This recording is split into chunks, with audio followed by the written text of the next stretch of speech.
കയർ ബോർഡ് ജീവനക്കാരി ജോളി മധുവിന്റെ മരണത്തിൽ അന്വേഷണം പ്രഖ്യാപിച്ച MSME മന്ത്രാലയം ഇതിനായി 3 അംഗ സമിതി രൂപീകരിച്ചു. കയർ ബോർഡ് ഉദ്യോഗസ്ഥർക്കെതിരെ ആരോപണം ഉയർന്ന പശ്ചാത്തലത്തിലാണ് നീക്കം. സഹിൻ ആന്റണിയുടെ സഹിൻ, കയർ വകുപ്പിലെ മുതിർന്ന ഉദ്യോഗസ്ഥർക്കെതിരെ ഗുരുതരമായ ആരോപണങ്ങളാണ് ഉന്നയിക്കപ്പെട്ടിരിക്കുന്നത്. ഇപ്പോൾ ഈ പുതിയ സംഘത്തിന്റെ അന്വേഷണ പരിധിയിൽ ആരൊക്കെയാണ് 3 അംഗ സമിതിയിൽ? സേതു സൂചിപ്പിച്ചതുപോലെ തന്നെ കയർ ബോർഡിലെ ജീവനക്കാരിയായിരുന്ന ജോളി ഇന്നലെയാണ് മരണപ്പെട്ടത്. ഇവർക്ക് തൊഴിൽ പീഡനം കാര്യമായി തന്നെ അനുഭവിക്കേണ്ടി വന്നു എന്നുള്ളതായിരുന്നു കുടുംബത്തിന്റെ ആരോപണം. ഈ ആരോപണത്തിന്റെ അടിസ്ഥാനത്തിലാണ് MSME മന്ത്രാലയം ഇപ്പോൾ അന്വേഷണം ആരംഭിച്ചിരിക്കുന്നതും. ഈ 3 ഉദ്യോഗസ്ഥരെ ഇത് സംബന്ധിച്ച് അന്വേഷണത്തിനായി നിയോഗിച്ചിട്ടുണ്ട്. ഇവരോട് കൃത്യമായി തന്നെ 15 ദിവസത്തിനകം ഇത് സംബന്ധിച്ചുള്ള റിപ്പോർട്ട് സമർപ്പിക്കണമെന്നാണ് MSME മന്ത്രാലയം ആവശ്യപ്പെട്ടിരിക്കുന്നതും.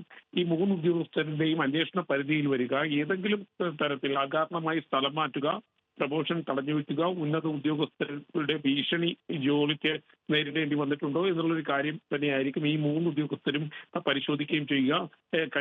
കയർ ബോർഡ് ചെയർമാൻ ഉൾപ്പെടെയുള്ളവർക്കെതിരെയായിരുന്നു ജോളി എബ്രഹാമിന്റെ കുടുംബം പരാതി നൽകിയിരുന്നത്. ക്യാൻസർ അതിജീവിത എന്ന പരിഗണന പോലും ജോളിക്ക് കിട്ടിയില്ല എന്നുള്ളതായിരുന്നു കുടുംബത്തിന്റെ ആരോപണം. കയർ ബോർഡ് സെക്രട്ടറിക്ക് നൽകിയ പരാതിയിൽ ജോളിയുടെ മക്കൾ ഈ ആരോപണം ഉന്നയിച്ചിരുന്നു. മാത്രമല്ല, ഇന്നലെ ഉച്ചയോടുകൂടി ജോളിയുടെ മരണം ഈ തൊഴിൽ പീഡനത്തെ തുടർന്ന് സംഭവിക്കുകയും ചെയ്തു എന്നുള്ളതാണ്. ശരി, സഹിൻ ആന്റണിയാണ് വിവരങ്ങൾ നൽകിയത്.